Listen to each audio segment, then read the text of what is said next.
Hello and welcome. This is Not Just Making the Tea, the podcast which discusses the realities of our career and life choices whilst made at school and college.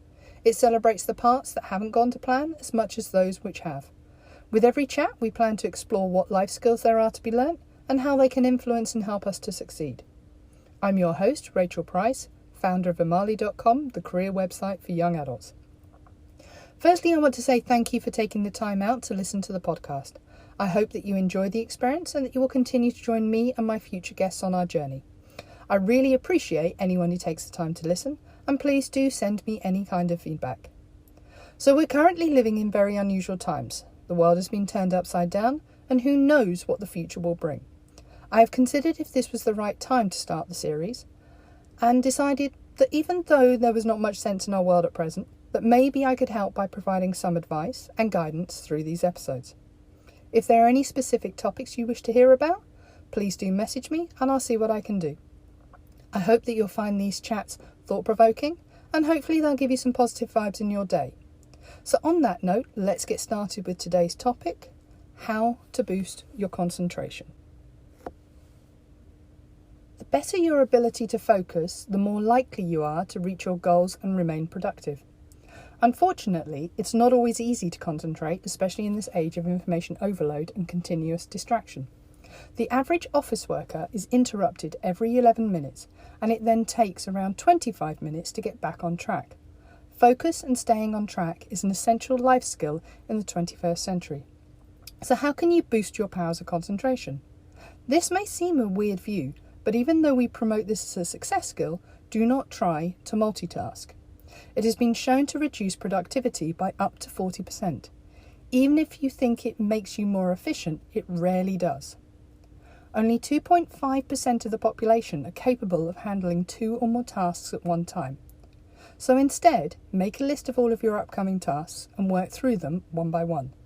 Forcing yourself to switch back and forth between 2 activities is a waste of your attention span, and you are actually likely to achieve less. So when you feel like abandoning a task from boredom or frustration, how about using the 5 more rule? For example, if you need to empty your inbox, reply to 5 more emails. Or, if example you're working on an assignment, do another 5 minutes.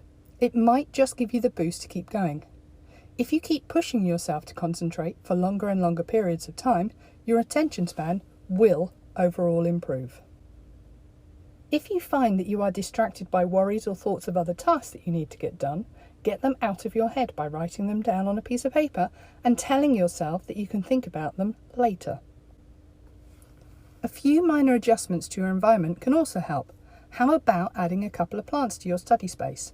Research has shown that we are up to 15% more productive in so-called green spaces.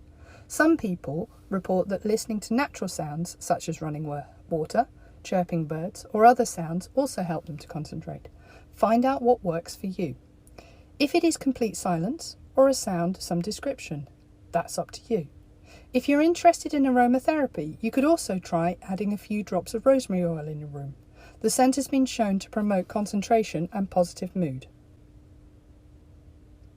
Researchers have established beyond reasonable doubt that regular exercise also boosts concentration. The Harvard Medical School recommends regular, moderately intense exercise. When you exercise, your brain releases brain-derived neurotropic factors, also known as BDNF. This helps you to improve memory and focus.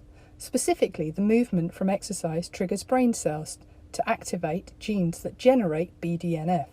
The recommendation is to exercise for 30 minutes, 5 days per week, at approximately 70% of your maximum heart rate.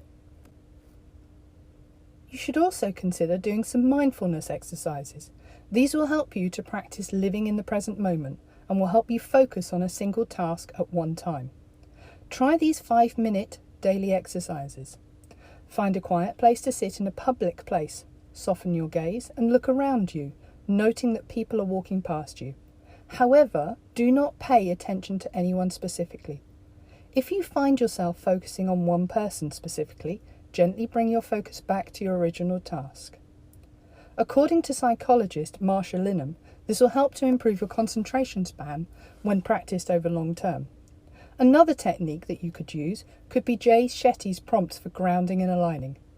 Consciously working on being present can help transform situations and improve lifelong mental health. These are Shetty's 2 exercises. Firstly, grounding. When stress or anxiety hits, practice 5, 4, 3, 2, 1. Identify 5 things that you can see, 4 things that you can touch, 3 things that you can hear, 2 things that you can smell, and 1 thing that you can taste. Focusing on these tangibles helps calm your mind and ground your body. Or you could also try his aligning technique. Breathe in and out for equal number of seconds. For example, breathe in for 4 and then breathe out for 4. And continue for as long as you feel comfortable or is necessary. This encourages the mind and the body to work together. When one part of your being gets ahead of the other, it throws the whole system out of sync and can trigger anxiety. These techniques allow you to refocus, concentrate, and then continue with the task in hand. Additionally, some people feel that completing puzzles or crosswords helps to maintain their cognitive abilities. There is some evidence that older individuals who attempt and complete word puzzles regularly have a better working memory and are able to process information and generally function at a higher level. Firstly, you do need to practice improving your attention span. Think of your attention span as a muscle. The more often you flex it, the stronger it becomes. Commit to implementing some of these ideas for a week and you'll soon see an improvement in your capacity to focus. So that's our topic for today. I hope you have found some points of use and interest.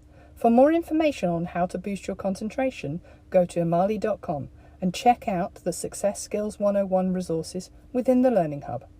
My hope is to upload at least 1 new episode each week, but in the meantime, please do go to amali.com and subscribe for updates and activities on topics aimed to help us all become more successful.